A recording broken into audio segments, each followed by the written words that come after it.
Major Harcourt carefully moved through the undergrowth, a shotgun under his arm, and slowly stalked around the old barn. All was quiet. He found that one of the large doors was undone, and somebody had definitely been in there. He cautiously stepped inside. He was alone, but there, in the centre of the barn, on the hard-soiled floor, were a variety of tins and a can of petrol. His fears were, more or less, confirmed.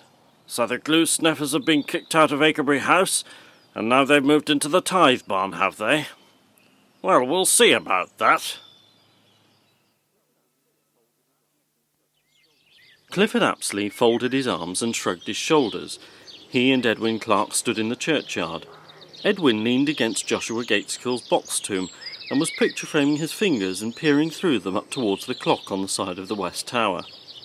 Clifford also looked up at the clock and then scratched his head. If it's not a rude question, Mr. Clark, what are you actually doing? Measuring up, Padre. Measuring up? How? Well, see, it's my own form of mathematics. If I can fill the picture frame what I've made with my hand standing approximately this distance from the building what supports the item what I'm trying to measure... I'm afraid you've lost me. Then I can work out what size it is, see?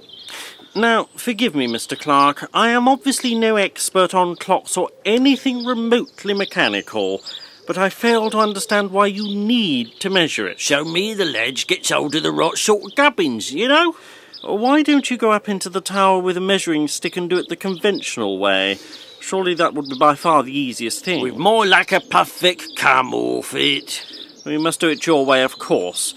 But I must know one thing, Mr. Clark. Anything you want to know, just you ask. Well, as you're aware, your two associates are both known to me. I wouldn't say by reputation, more by notoriety. Therefore, I must insist that whatever you obtain the parts of St. Mary's clock, it must be totally above board. Course, Padre. Kosher, totally kosher. I've got contacts in the business, see? If it's any comfort or reassurance to you, Rev, I'll be doing the getting of the bits. Dosser and Frankie'll just be doing the grafting, see? If that's what they'll be doing, it'll be a first. Clifford left Edwin to his revolutionary mathematics. He began to think he was totally mad allowing this less-than-secure character loose on the church clock. If anything went wrong, what on earth would the bishop say? Hi, love. You look like a new man. What's the matter with you? Absolutely nothing. My colitis isn't playing up today. The job prospects look considerably better, and I can see things going up and up Well, I from now hope on. it keeps up. But don't forget Noel. Yeah, all right. I'll have a word with him about that tin of glue. Mind you, I think we both should, to be honest, Carol. The last thing we should do is give him the 3rd degree. Well, I'll have a word, don't worry. But our friend Mr. Hamway is a very, very nice bloke. Really? Yeah. When I told him I was once a site foreman, he took me into his office and talked business. Brilliant.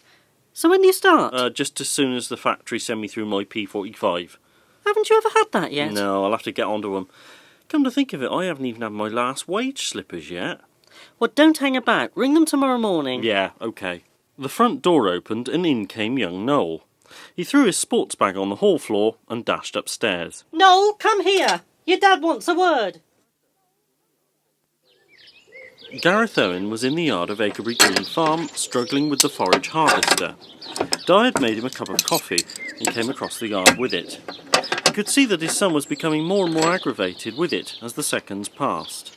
What is the matter, Gareth? Problems? I think the wretched power take-off shaft is damaged. I'm sure it's been bent in some way.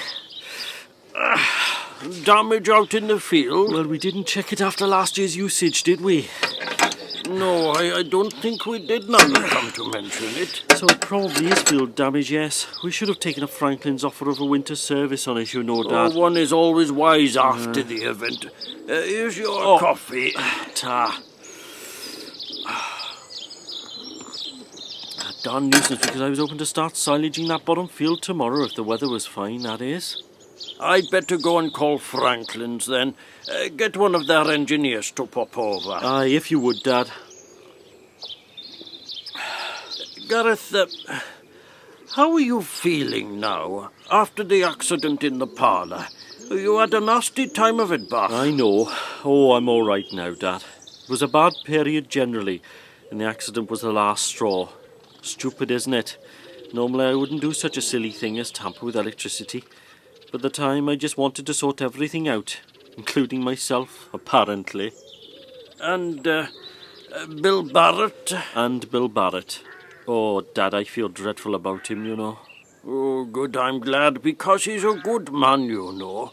He's always been very fair to us, son. Whenever we've needed anything doing here, he's acted straight away. Aye, I know. We haven't seen him since before your row, have we? No. Look, I know what you were thinking, Dad, and I will speak to him, and I'll apologise. I promise you that. Good. Me your empty mug, boy, and I'll go in and telephone Franklin's. The sooner we can get on with silaging, the better. Alec Harris went upstairs to his son's bedroom. Noel was sat on his bed, contemplating whether to get on with his homework first or watch TV first. He looked up at his father when Alec walked in. Hello, busy? Maths homework. Lots of it. Yeah, well, you wait a year or two when you get onto your CSEs. GCSEs. Oh, of course, it's all different now, isn't it? Shows I'm out of touch. I'm not terribly in touch with modern problems either. And, no, you would tell me if you had any problems, wouldn't you, son, eh? Yeah, of course. Look, what I'm about to ask you is very serious. Your mum had a clean and tidy up in this room the other day. I expect you noticed it. She found a large tin of fairly strong glue under your bed, like you'd hidden it there. Oh, I wondered where it had gone. Have your teachers told you anything about solvent abuse at all? Oh, yeah, we've watched videos about it. And you do realise the dangers of it, Noel? You do realise that it kills hundreds of youngsters every year, don't you? Yeah, of course I do. It's just that your mum and me have been very worried since we found that tin under your bed. We know you and your mates have hung around ACREBURY House lately, and glue sniffers have been using that place as well. Can you guarantee to us that you haven't been indulging in solvent abuse yourself, son? You understand why we're concerned, don't you? No, of course I haven't. Those videos are enough to put anybody off.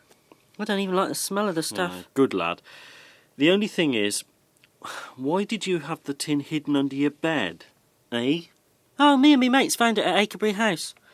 I took it because I knew what it was for, and I thought I might help to save somebody's life if I removed it.